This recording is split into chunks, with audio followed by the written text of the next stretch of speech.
que el día de hoy nos acompañan como auspiciantes varias empresas, entre ellas MT Agro, SP Riego, que son dos empresas argentinas que comercializan insumos y equipamientos de riego. Biosur lo mismo, pero en Chile, con servicios y insumos agronómicos. Y desde Chile también nos apoya el Colegio de Ingenieros Agrónomos. Acá en Argentina, y para el que no conoce el CRE, el Consorcio Regional de Experimentación Agrícola. Y SOS, que es una división de mantenimiento de equipo del ingeniero amigo nuestro, el ingeniero Carlos Viere, que siempre nos acompañan. Estas charlas los mencionamos a ellos porque son quienes nos ayudan a organizar este evento online, a difundir y a generar las temáticas para presentárselas a ustedes. Les quiero presentar a los oradores del día de hoy. Tenemos dos invitados de lujo, Maico Serino y Juan Carlos Abdala. Los dos son miembros de Quilimo. Ellos, Maico es ingeniero agrónomo, director del área de soporte técnico, está hace 2 años en la empresa y es especialista en manejo de riego de cultivo intensivo y extensivo. Su área involucra muchas actividades en la empresa, pero va desde la investigación hasta el seguimiento de las recomendaciones de los clientes que tenemos, así que bastante amplio todo lo que hace. Juan Carlos Abdala, o Tony, como le gusta que le digan, es cofundador en Quilimo y director de tecnología. Él es ingeniero en computación, trabajó en sistemas satelitales, IoT y análisis de datos bastante. Y bueno, como cofundador de Quilimo, ya lleva 8 años en el mundo del emprendedurismo y el mundo del AgTech. Así que bienvenidos a los dos. Muchas gracias por acompañarnos. ¿Me escuchan bien? Perfecto, Vicky. Perfecto. Bueno, hoy vamos a trabajar la temática de gestión de riego con imágenes satelitales. Es una temática que no es nueva, ya la hemos conversado anteriormente, pero sí está bueno que hagamos el replanteo de algunos puntos que nos preguntaron mucho la vez pasada, y también está bueno para la gente de México y Perú, que es la primera vez que se suman a estas charlas, así que para ellos va a ser un tema totalmente nuevo. Así que cuéntanos un poquito de qué se va a tratar la hoja de ruta. Bueno, cuando pensábamos este webinar, nos vinieron a la cabeza un montón de preguntas. Mi nombre es Tony Abdala, que estoy hablando. Y dentro de todas esas preguntas que vinieron a la cabeza, dijimos, bueno, comencemos con una introducción. Seguramente hay mucha gente que ya está inmersa en el mundo satelital, otra gente no. Y intentamos, como en la primera parte, resolver qué es un satélite, cómo se usa, qué satélites hay, cómo son los productos, cómo se ven. La idea es un poco desmitificar ciertas creencias que hay sobre el satélite y por otro lado contar lo potente que son y cómo nos ayudan día a día. La segunda parte la va a dirigir el ingeniero Maico Serino. Maico. Bueno, buenas tardes, antes que nada, gracias por estar participando. La segunda parte vamos a enfocar un poco cuál es el papel de los satélites en la agricultura y charlando un poco sobre sus usos, ¿no? Para luego entrar en profundidad en la estimación de las necesidades de riego y cómo lo hacemos desde Quilimo, cómo usamos estos productos que entregan los satélites. Y al final les voy a estar mostrando un poco nuestros resultados y también cómo se ve en la plataforma, en las imágenes que le entregamos a nuestros productores. Tony, si querés, puedes comenzar. Bueno, vamos a dar comienzo. Lo primero, que es súper básico y muy interesante explicar qué es un satélite. Un satélite es un dispositivo tecnológico lanzado al espacio que se mantiene en una órbita. ¿Por qué nos interesa saber esto? ¿Para qué les estoy contando que se mantiene en órbita? Las órbitas son muy importantes para saber cada cuánto va a pasar un satélite y yo voy a obtener una imagen. Estas son órbitas que están dadas según la distancia. En general, los satélites de observación se encuentran sobre órbitas LEO, que son las más bajas, las más cercanas a la Tierra, Y por ejemplo, los satélites de comunicación o de entretenimiento, como los de DirecTV, se encuentran en órbitas geoestacionarios. Esos se mantienen fijos, o sea, se mueven a la misma velocidad que se mueve la Tierra, entonces se mantienen fijos con respecto a la Tierra, entonces cubren todo un área de manera continua. Entonces, entender por ahí que los satélites son diferentes y que cumplen diferentes funciones. Después, otra cosa que hay que entender, habíamos dicho que los satélites, según su órbita, nos indicaban cada cuánto podían tomar una imagen. Un satélite en una órbita LEO generalmente toma una imagen cada 15 días. Y aquí viene la pregunta, sí, pero a mí me dijeron que puedo obtener imágenes cada 5, cada 3, cada 2, sí. Cuando hay más de un satélite, y ya es una constelación, los satélites intercambiando van a pasar cada 15 días arriba de un punto. Y cuando pasan arriba de un punto, ¿cómo es la imagen que toman?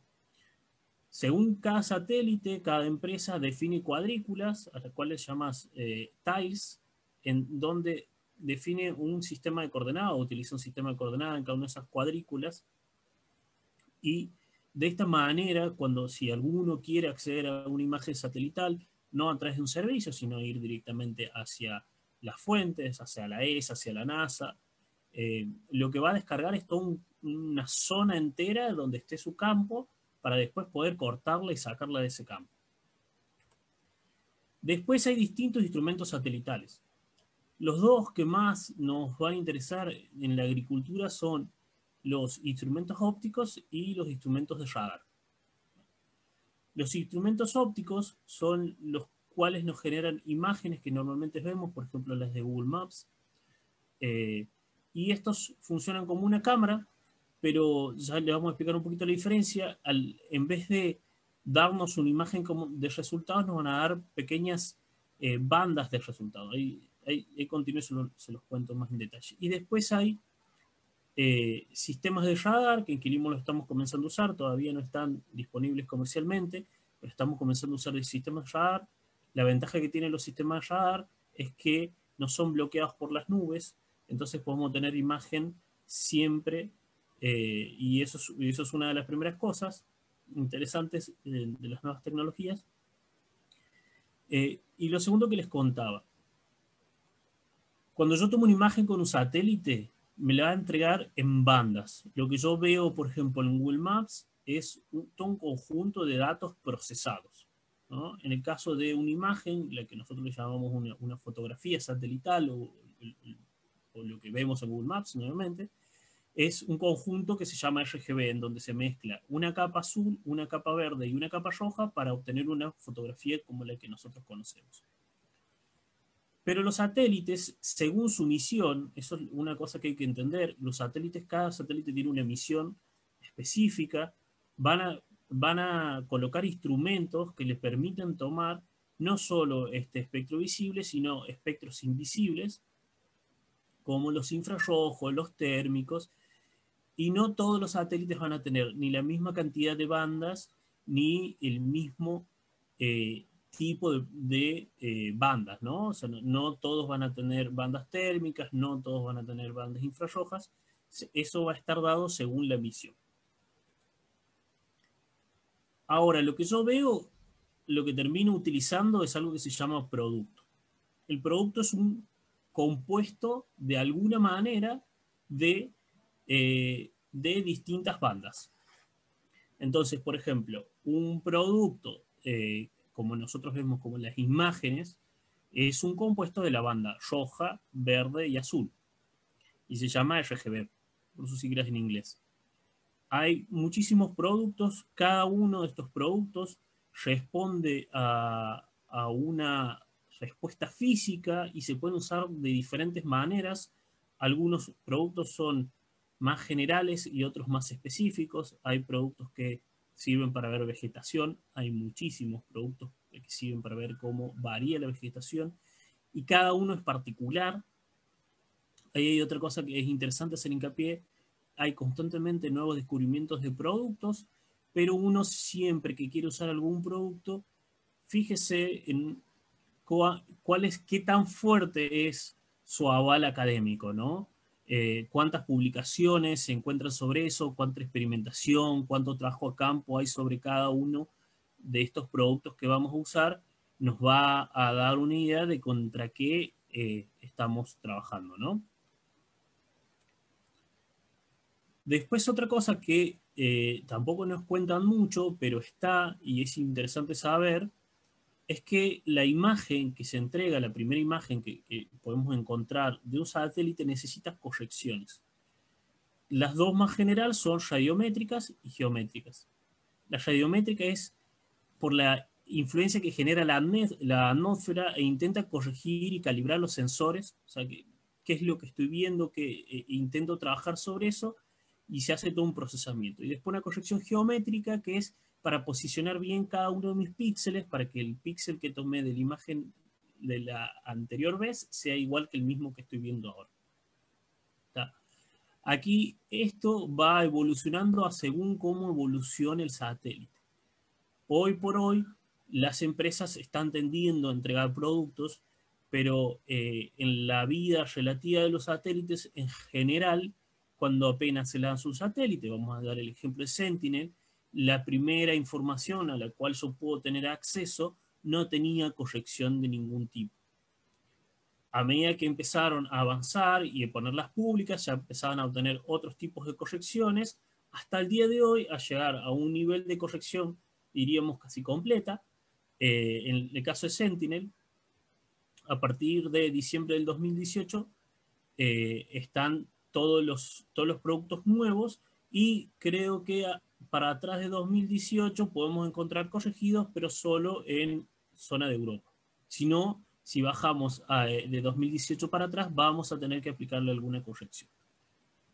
Cada satélite tiene una forma de corrección. En el caso de Sentinel hay un software que se llama Send2Core, que está pensado para eso. Lo busca, lo encuentra, lo procesa, toma tiempo, son pesados los procesamientos, pero cambian de una manera, entregan la imagen de una manera adecuada.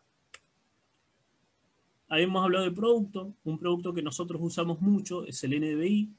Aquí vienen un montón de consultas de por qué el NDVI, no en SAVI, o los distintos tipos de NDVI modificado que existen hoy. Como les comentaba anteriormente, es súper importante tener un aval académico de cada uno de los trabajos que tenemos. Nosotros analizamos y estudiamos muchas publicaciones para poder transformar el NDVI en KC, y vimos que si bien había muchas fórmulas y muchos trabajos, era en el que más se confiaba. Entonces nosotros empezamos a trabajar en nuestras fórmulas, en nuestras formas, a través de NDVI. Hoy hay más índices vegetativos que sirven para distintas cosas, pero nosotros hoy estamos trabajando con NDVI, investigando con otros, investigando RAR, pero hoy es con lo que trabajamos. Como había explicado anteriormente, es una combinación de capas, una capa de infrarrojo cercano y una capa de rojo. Tiene su explicación física en cómo se comporta la clorofila, y ahí podemos empezar a entender un poco qué es el NDVI, pero para no entrar en detalle y contarles un poco sobre el NDVI y advertirles un par de cosas. Por ahí van a ver cosas que aparecen como esto, que no van a decir, che, mira, lo que estás viendo según el valor de NDVI es este tipo de valores. Todo esto es a modo representativo. En la realidad hay mucha verdad de campo que tiene que ser puesta para analizar y para entender qué significa un NDVI.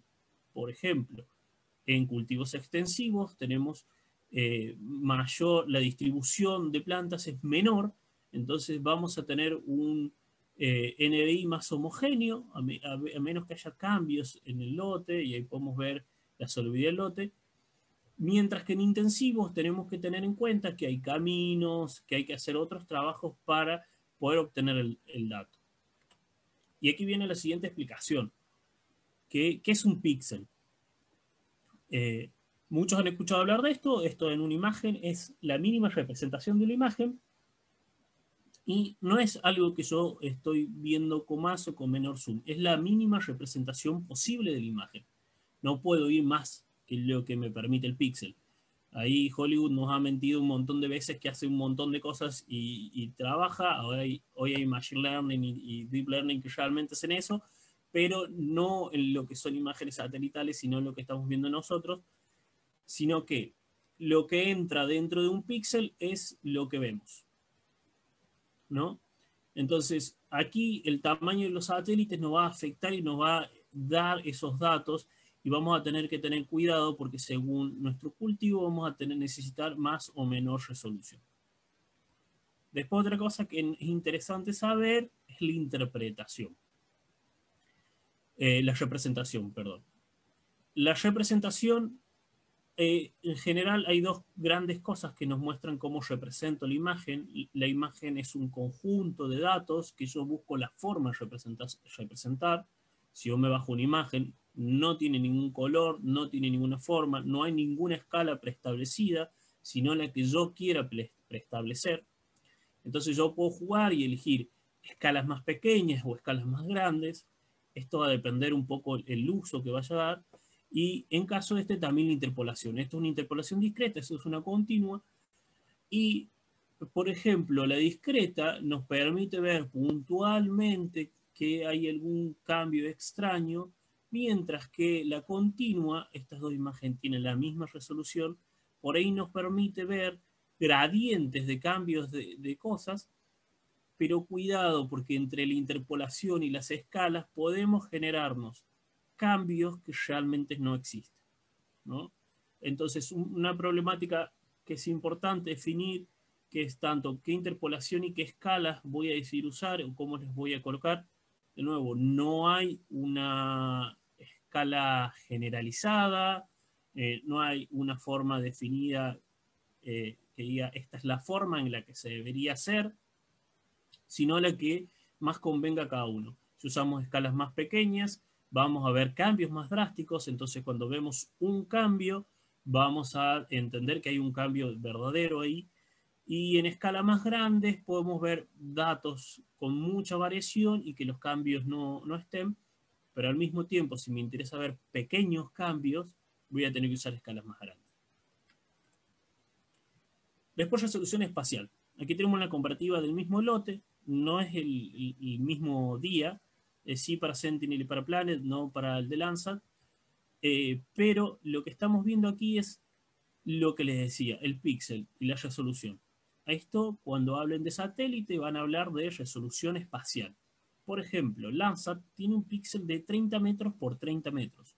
Entonces, en este lote de 4 hectáreas de palto, yo voy a ver grandes píxeles en donde lo que voy a ver adentro es toda la combinación de cosas que estén ahí. O sea, voy a ver la combinación de plantas, de caminos, de piedras, de follaje, todo lo que esté en ese píxel en 30 metros por 30 metros es lo que voy a ver. Ya pasando a Sentinel, 10 metros por 10 metros, esto no es una resolución 3 veces menor, sino es mucho más porque es al cuadrado, digamos. Entonces, voy a tener una capacidad muchísimo más alta con Sentinel de ver detalles dentro del lote. Y, por ejemplo, con Planet de 3 metros por 3 metros, que es la que hoy nos brinda Planet, hace poquito acaban de hacer el anuncio de una de mayor resolución. Ya les voy a contar un poco qué está bueno y que no tanto de eso todavía. Ya va a llegar a estar espectacular como lo que es Planet 3x3. Que aquí ya podemos apreciar pequeños cambios totalmente diferentes a lo que podemos ver en Sentinel. Entonces, la resolución me va a ayudar mucho. Ahora, una resolución para un cultivo extensivo de 10 metros por 10 metros, yo le estimo, lo creo, como más que suficiente. Estamos hablando de lotes más chicos de 60 hectáreas para riego, ¿no? 60 hectáreas hasta 200 hectáreas. Entonces, una resolución de 10 metros por 10 metros ya nos permite ser actuables. ¿tá? Que ahí va lo siguiente. Si yo no tengo capacidad de actuación, puedo tener una resolución de 1 centímetro por 1 centímetro. ¿Y qué me afecta a mí el cambio? Si yo estoy viendo una oruga dentro en una hoja porque tengo una super micro ultra resolución, yo tengo que tener la capacidad de ir y sacar esa oruga. Si no puedo hacer eso, el problema es otro. Y después hay lo que se llama resolución temporal. Le había contado, los satélites pueden estar solos, como Landsat, por ejemplo, que es un solo satélite, o Sentinel, que es una constelación ya de 2 satélites, o Planet, que es una constelación de 150 satélites. Aquí Planet ya se encuentra prefiltrado, en donde se sacó datos de nubes y todo lo demás. Hay que hacer todavía datos de correlación y de limpieza, pero vemos que frente a Sentinel, que son 2 imágenes, 2 satélites, perdón, tenemos una mayor cantidad de imágenes. Esto se llama mayor resolución temporal. A menor cantidad de tiempo voy a tener una imagen. En los huecos, ¿qué está pasando ahí? Bueno, muchos de estos valores, las nubes nos siguen afectando, pero una cosa que trabajamos en Quilimo es integrar muchos satélites. Eso nos da no solo constelaciones, sino satélites. Por ejemplo, aquí en esta imagen se está combinando Sentinel, Landsat y Planet, y con un trabajo primero de correlación. ¿Por qué? Porque los sensores no son los mismos. Lo que mide Planet no es lo mismo que lo que mide Sentinel. Hay que hacer una correlación, entonces hay que normalizar los valores.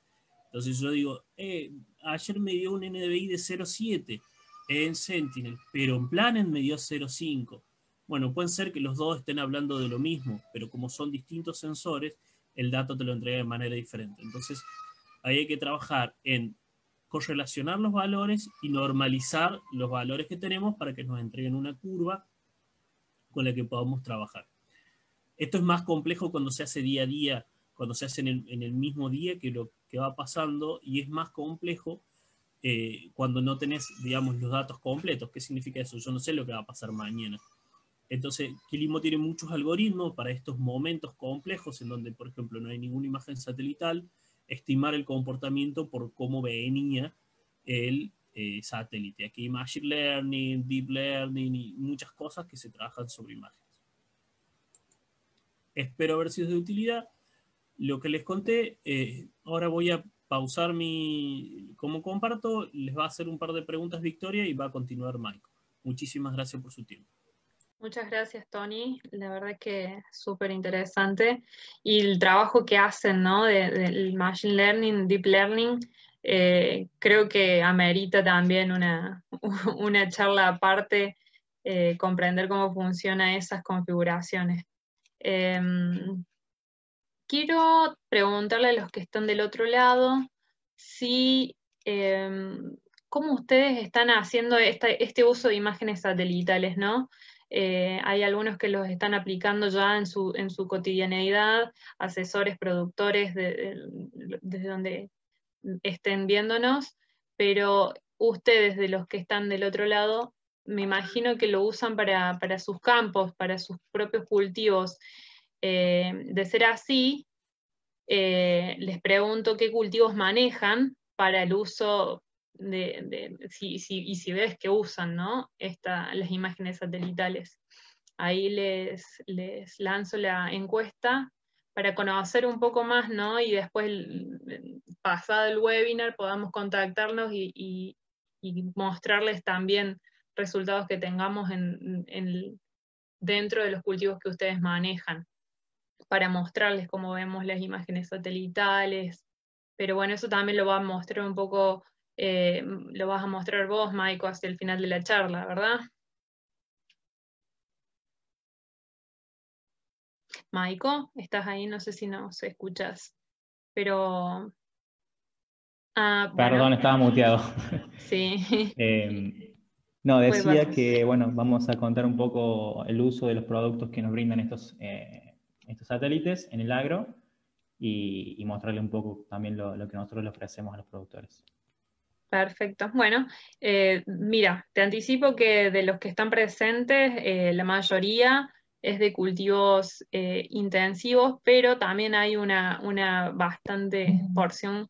13 productores son de extensivo, trigo, maíz, soja, y el resto se distribuye en otros cultivos. Así que ahí les voy a mostrar los resultados. Bueno, buenísimo, muy bueno, porque justamente tengo ejemplos para ambos casos, tanto extensivos como intensivos. Perfecto. Bueno, entonces contanos, Maiko, ¿vas a hablar sobre el uso en la agricultura de las imágenes satelitales? Así es, así es. A grandes rasgos, en el uso del agro podemos decir que estos productos que los satélites nos brindan, los podemos usar para obtener datos del pasado productivo, monitorear una campaña en curso y lo más importante, a mi parecer también, es que nos permiten tomar decisiones ajustadas a las condiciones de cada contexto.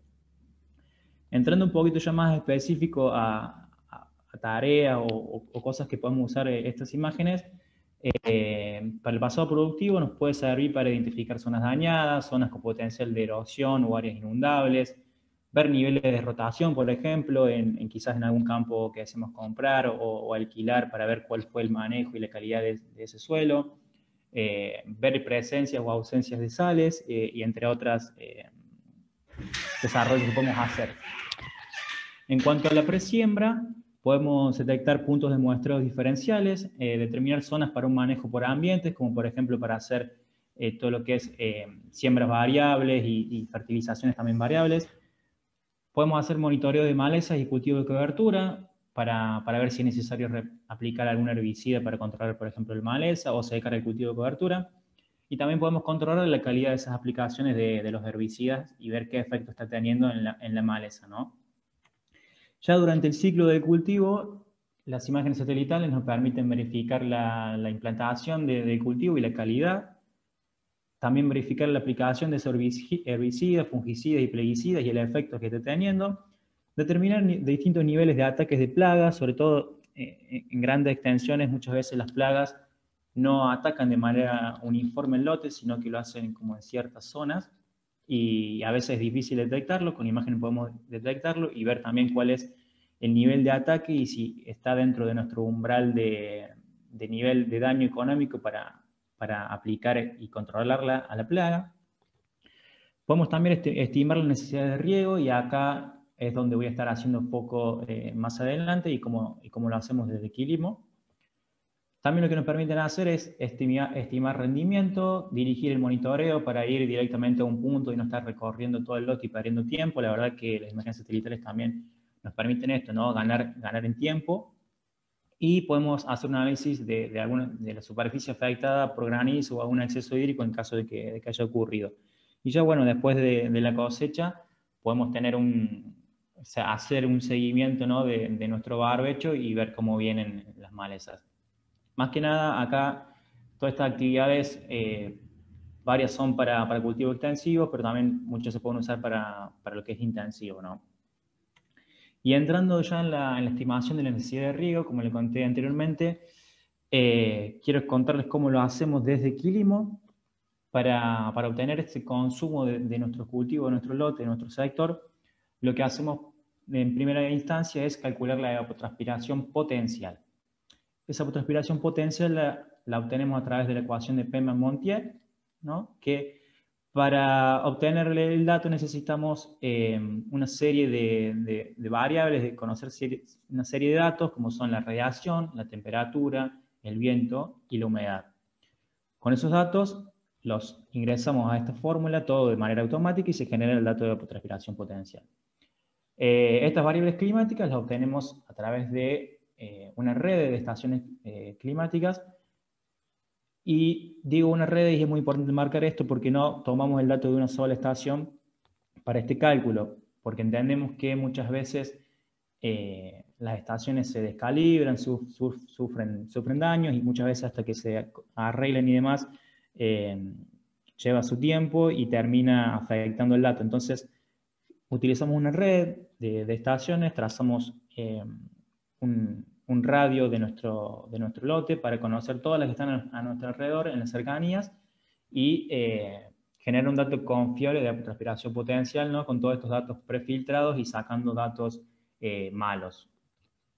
Trabajamos con redes de estaciones privadas, públicas, y también podemos anexar las estaciones propias de nuestro productor. Bien, esto es para obtener de nuevo la evapotranspiración potencial o de referencia que está dada para un cultivo específico con una cierta altura y en unas condiciones óptimas de regado. No hay que confundir la evapotranspiración potencial con la real ola de cultivo. Para obtener esa evapotranspiración de nuestro cultivo, debemos afectarla por el coeficiente de cultivo, este famoso Kc, que seguramente ya han escuchado mucho y sobre todo desde Quilimo hacemos mucho hincapié.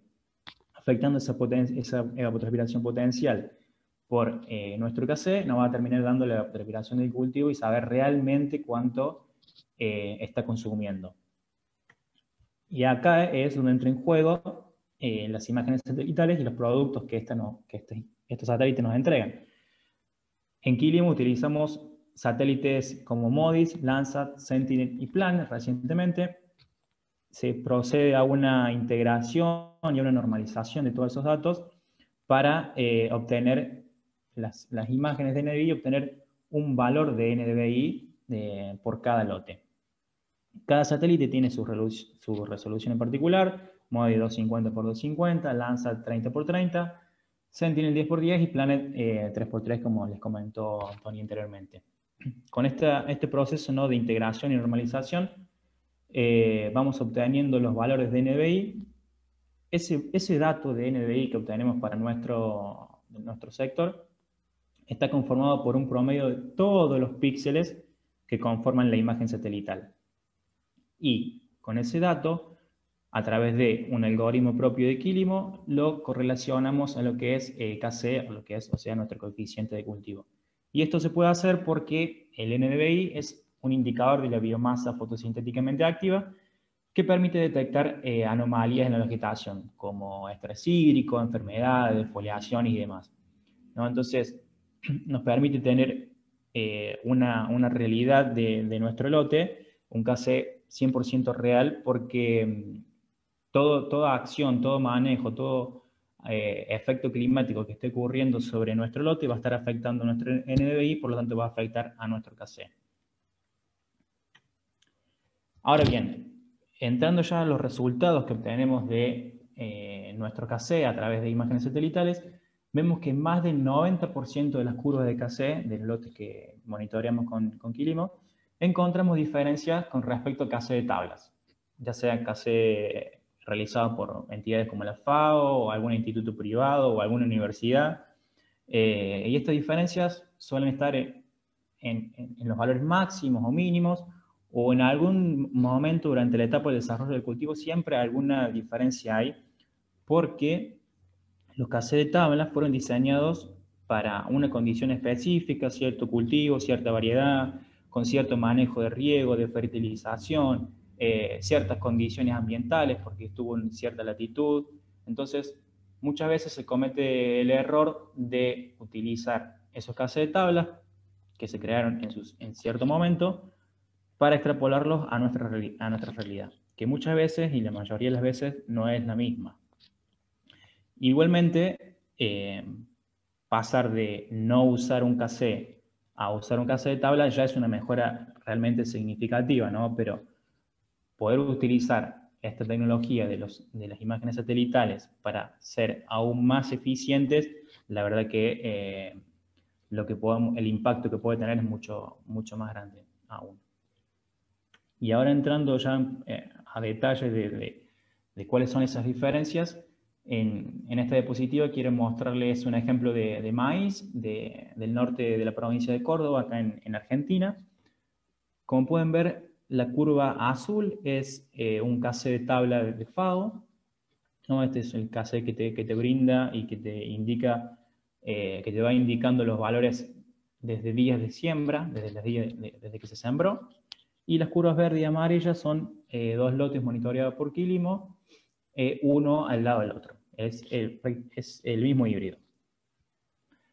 Podemos ver cómo en la etapa inicial, ¿no?, en la vegetativa, hay una gran diferencia y cómo el Kc de tabla sobreestima el consumo, y en la etapa de llenado de grano, ya hacia finales del ciclo, vemos cómo subestima, ¿no? Entonces, la verdad que las diferencias son bastante grandes. Sobre todo, esta es muy particular e importante porque subestimar el consumo en un momento de llenado de grano va a estar afectando demasiado el rendimiento. Si bien el llenado de grano en el caso de maíz no es el principal factor de rendimiento, como es el número de granos, pero el peso de granos realmente también es importante porque es el segundo factor a la hora de determinar cuánto va a rendir mi maíz. Y si a estos valores los llevamos a consumos en milímetros y los afectamos, ¿no?, por la transpiración de ese año, podemos ver cómo en esta etapa vegetativa, donde el KC de FAO sobreestimaba el consumo, Quilimo hizo ahorrar, para ese caso en el productor, 120 milímetros, y en la etapa de llenado de grano, donde subestimaba el KC, Quilimo hizo ahorrar 40 milímetros de más. Esto implica un ahorro durante todo el ciclo de 80 milímetros, y como bien saben, en la agricultura extensiva acá en Argentina muchas veces 80 milímetros de riego pueden hacer que nuestros márgenes pasen de negativos a positivos, ¿no? Sobre todo cuando los márgenes son bastante acotados, dependiendo de todo el contexto económico, ¿no?, del país. En este caso les quiero mostrar unos ejemplos de trigo. Estos son todos trigos de ciclo intermedio sembrados en distintas localidades. Buenos Aires Sur, la zona de Coronel Suárez, Coronel Pringles, Córdoba Sur, Córdoba Norte, Catamarca y bueno, también un lote de cebada en el sur de Buenos Aires. Como podemos ver, si bien tienen fecha de siembra, no son las mismas, pero están bastante próximas en el mes de julio, vemos cómo las curvas se comportaron diferentes. Esto es porque se desarrolló el cultivo en diferentes condiciones ambientales, sobre todo con diferentes horas de frío. Entonces, lo que quiero mostrarles acá es que muchas veces se comete el error de extrapolar un KC de tabla que se hizo en determinada región con cierta latitud a nuestra condición de campo, y estamos cometiendo un error porque las condiciones ambientales son totalmente distintas. Y ni hablar si hacemos ese monitoreo año a año. Este caso es para esta temporada del 2018, pero en el 2019 las condiciones ambientales cambiaron, variaron, porque varían año a año, y las curvas volvieron a ser distintas, ¿no? Bueno, yo cuando les comentaba del uso, podemos decirles que también uno de los usos de las imágenes satelitales es monitorear cultivos de cobertura de las malezas, y en este caso vemos un productor que hizo un cultivo de cobertura para después sembrar poroto orgánico en un círculo de riego, y utilizó el KC que genera Quilimo para determinar el momento de secar el cultivo de cobertura. ¿Por qué? Porque el cultivo de cobertura, la verdad que es muy bueno, es una práctica que se está usando muchísimo y sigue en crecimiento, pero tenemos que tener mucho ojo a la hora de secar el momento, o sea, cuándo va a ser el momento de secado de ese cultivo, porque si ya está consumiendo demasiada agua, va a ser perjudicial, ¿no?, para el cultivo siguiente. Entonces, como pueden ver en el ejemplo, el productor, cuando observó que ya el KC estaba en 0,8 y el consumo se estaba elevando bastante, decidió secarlo para darle después comienzo al cultivo de poroto orgánico. Bien, y en este caso siguiendo con la línea de extensivos, es una soja afectada por granizo. Vemos cómo al inicio venía la curva de KC creciendo con una pendiente bastante empinada, y sufrió una leve granizada que le quitó área foliar, por lo tanto el NDVI bajó también los consumos, bajó el KC. Lo que quiero mostrar con esto es que usar imágenes satelitales me permite monitorear día a día y ver todas las acciones que yo ejerza sobre mi lote, tanto acciones como prácticas culturales que haga, que en este caso, si le llevamos a extensivo, podemos asimilarlo también como una poda, pero lo que quiero marcar es, ¿no?, cómo todo efecto que ejerza sobre nuestro lote va a terminar afectando nuestro consumo, y la imagen satelital me permite detectarlo. Ahora, entrando ya en cultivos extensivos, quiero mostrarles acá el ejemplo de dos lotes de palto, uno en la región de Valparaíso y otro de Quillota. Las curvas azules es la curva de KC monitoreada con imágenes satelitales, Y las flechas son los valores de KC de tabla que entrega una universidad de Estados Unidos, si no recuerdo mal. Podemos ver cómo en ciertos momentos del ciclo el valor de KC de tabla es similar al que obtenemos con imágenes satelitales, pero hay ciertos momentos donde esta condición no se da, y vemos como, por ejemplo, en este caso de este sector de Valparaíso, el KC de tabla fue menor al KC de tabla, pero por ejemplo en la región de Quillota, en esta etapa el KC de tabla fue menor a el KC obtenido por las imágenes y monitoreado por Quilimo, ¿no? En el caso de jugo de mesa, vemos exactamente lo mismo, momentos donde el KC sobreestima y momentos donde subestima. En el caso de etapa de receso invernal, vemos cómo el KC de tabla sobreestima el consumo. Con imágenes satelitales obtuvimos KC realmente bajo, de 0,25. Y luego en la etapa de pinta, vemos cómo el KC de tabla subestimaba el consumo, ¿no? La verdad que esto es bastante grave en este caso porque es un momento sumamente clave para el uva de mesa, para obtener un buen calibre, ¿no?, en nuestra uva y poder exportarla. Y en el caso de vid, vemos exactamente lo mismo, momentos donde subestima y sobreestima.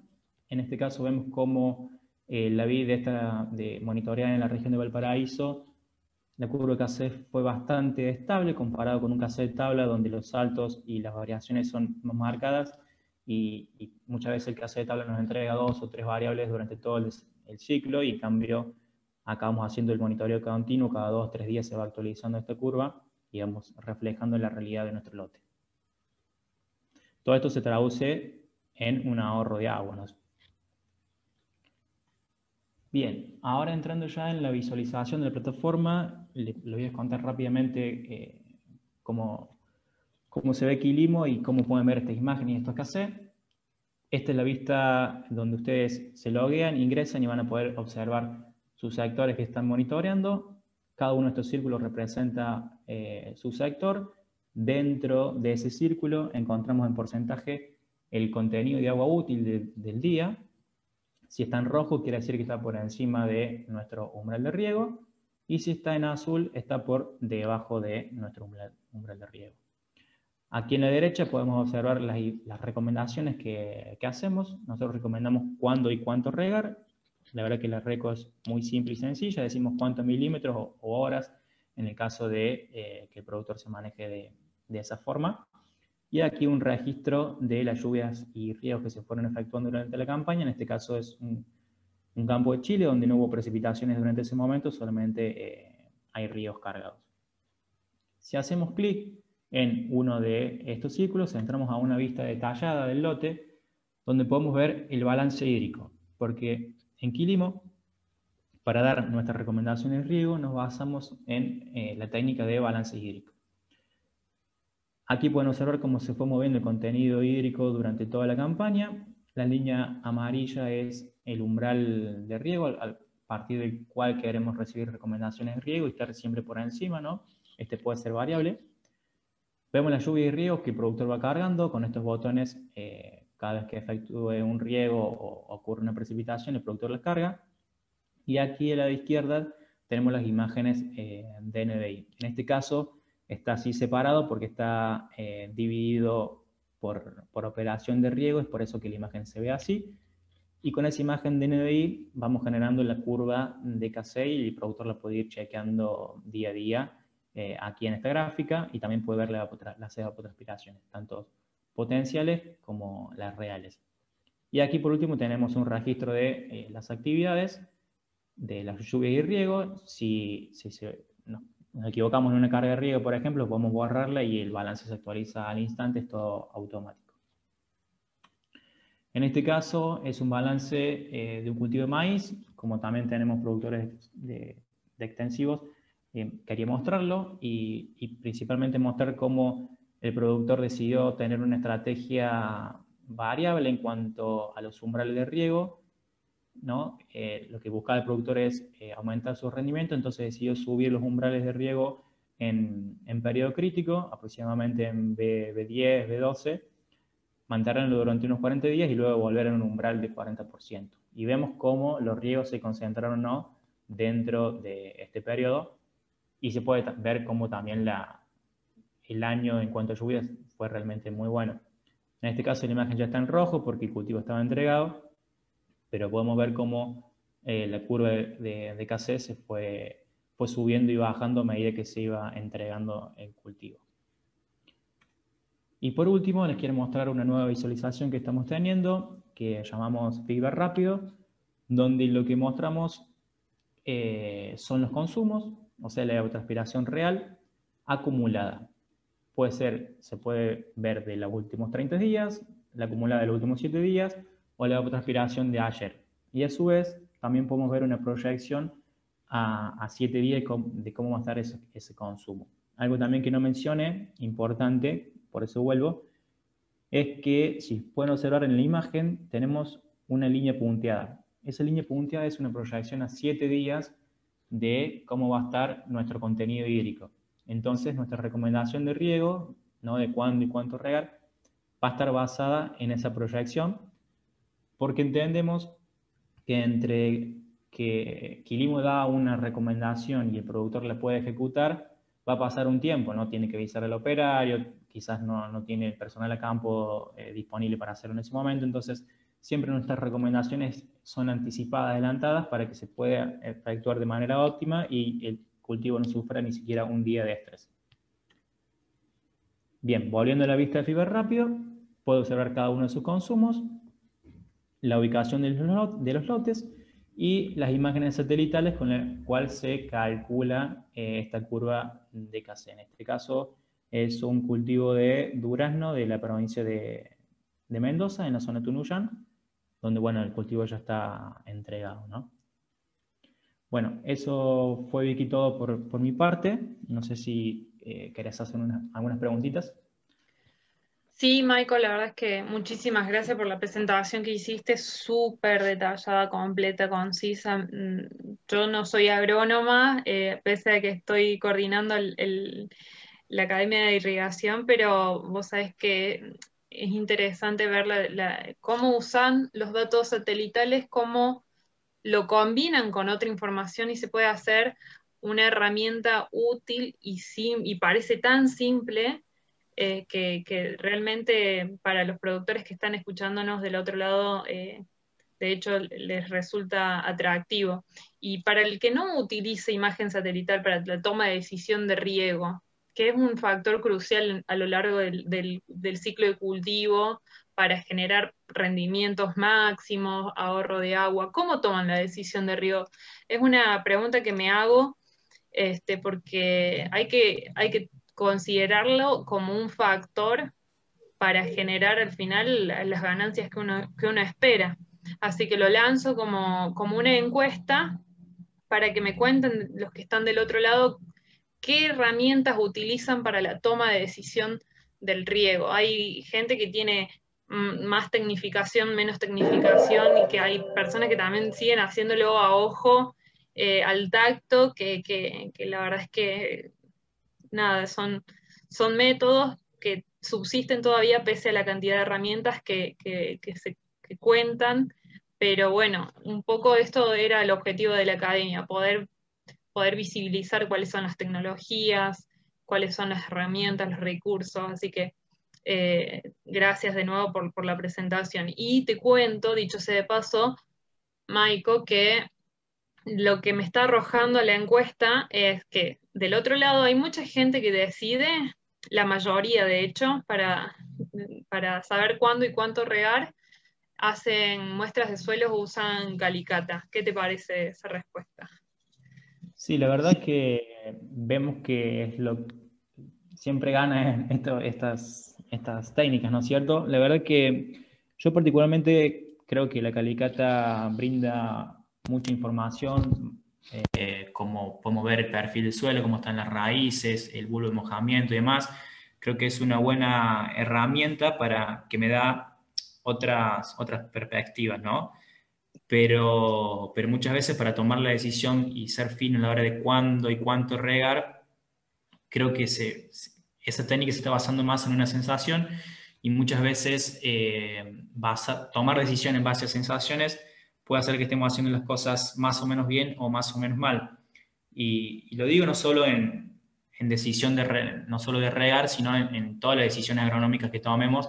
Creo que es fundamental tomarlas en base a datos, ¿no? Porque los datos son los que nos van a permitir saber dónde estamos parados, cuánto hay por mejorar y si es necesario realizar una inversión o realizar esa mejora, ¿no?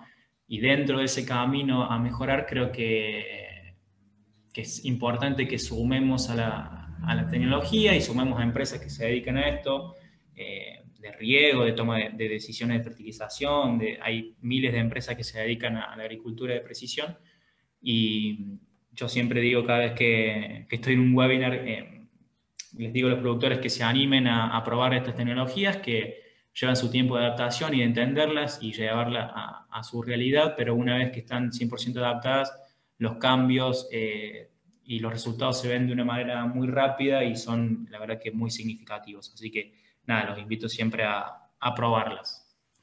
Sí, muchísimas gracias, Maiko, por la reflexión. Bueno, tengo, entrando ya al bloque de preguntas, algunas consultas a los oradores que quizás nos puedan ayudar de los que nos están haciendo el público. Tony, vos que sos nuestro director de tecnología, contanos, me dice acá uno de nuestros participantes, María en realidad, nos pregunta qué conocimientos debe aprender para sumergirse en el mundo satelital. Bueno, ahí recomiendo primero aprender sobre proyecciones, sobre cómo funciona la lógica de latitud, longitud. Hay varios cursos, por ahí está muy interesante en eso, entender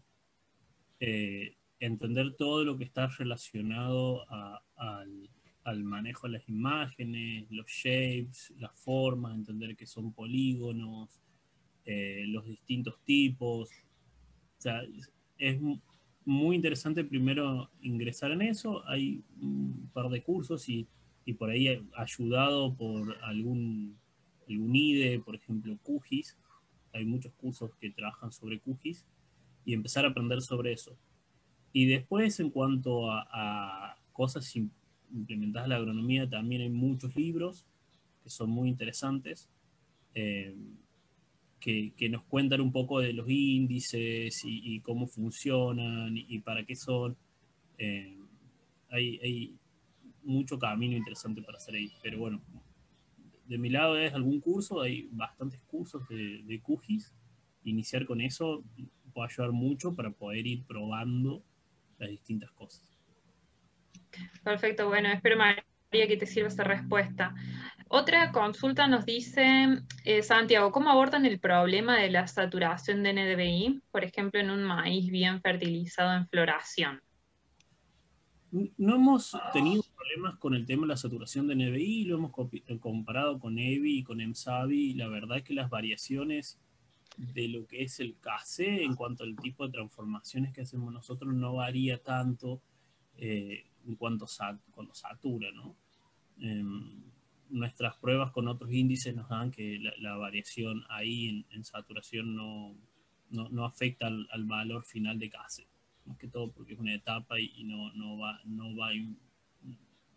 a influir tanto en la variación final. Básicamente no influye nada. Bueno, espero, Santiago, que te ayude esta respuesta. Tengo una consultita dando vuelta que dice, Paula, gracias por esta charla. ¿Cuál es la diferencia entre resolución espacial y píxel? La resolución espacial y el píxel son medianamente lo mismo. Digamos, el píxel es una forma, una definición de la imagen. La resolución espacial es una forma de hablar del tamaño del píxel, ¿no? Entonces yo puedo hablar de resoluciones espaciales y de resoluciones temporales, ¿no? En las espaciales voy a hablar de nuevo del tamaño del píxel y en las temporales voy a hablar de cada cuánto tengo una imagen válida o una imagen. Bien, bien, bueno.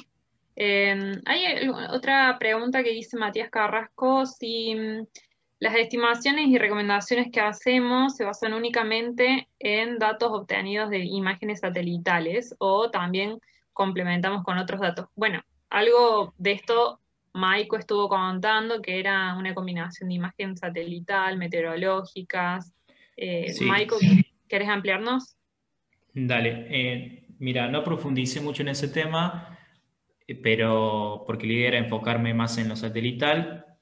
La verdad que sí, se ve que no he participado en otras webinars donde hablamos más específicos sobre Quilimo, pero utilizamos varios factores, tanto climáticos, de suelo y también satelitales. En cuanto a suelo, hacemos una caracterización del suelo para conocer cuánto retiene y conocer sus constantes hídricas. Hacemos un muestreo inicial para saber con cuánta agua parte en nuestro balance y ese balance hídrico, bueno, se va alimentando de estas evapotranspiraciones que calculamos mediante las redes de estaciones climáticas y las imágenes satelitales. Sabemos cuánto consume y el productor ingresa la lluvia y los riegos y ese balance hídrico, que es como una, podemos decir, como una cuenta bancaria donde tenemos ingresos y egresos, me va marcando el contenido hídrico y conociendo ese contenido hídrico, la proyección de 7 días y cuál es el umbral de riego, voy a ir dando estas recomendaciones de cuándo y cuánto regar.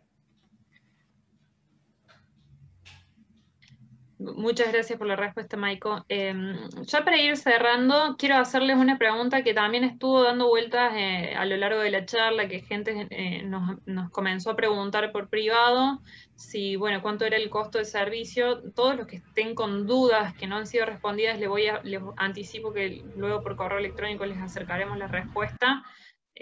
Para llegar con tiempos con todo lo que está planificado, y a todos los que necesiten una acción puntual de más información o una cotización que les urja, les pregunto ahora a través de una encuesta para contactarnos directamente con ustedes al finalizar el webinar. La verdad es que nos han preguntado, así que por eso agregamos esta pregunta al final. Eh, y bueno, ya para ir cerrando, les quiero agradecer a ustedes dos, Maiko, Tony, por la excelente presentación que nos dieron, súper claros los conceptos. Sin duda hay mucha tela para cortar todavía en cuanto a el uso de los satélites, los productos que tienen, la resolución de cada uno, la combinación de datos, machine learning, es todo un mundo. Así que vamos a ver si planificamos una charla más enfocada en eso más adelante. ¿Algo que quieran agregar? No, de mi parte, nada, agradecerles por haber participado. Los invito nuevamente a usar datos y a las próximas webinars. No, de mi parte tampoco, agradecerles por participar y bueno, están los contactos para preguntas.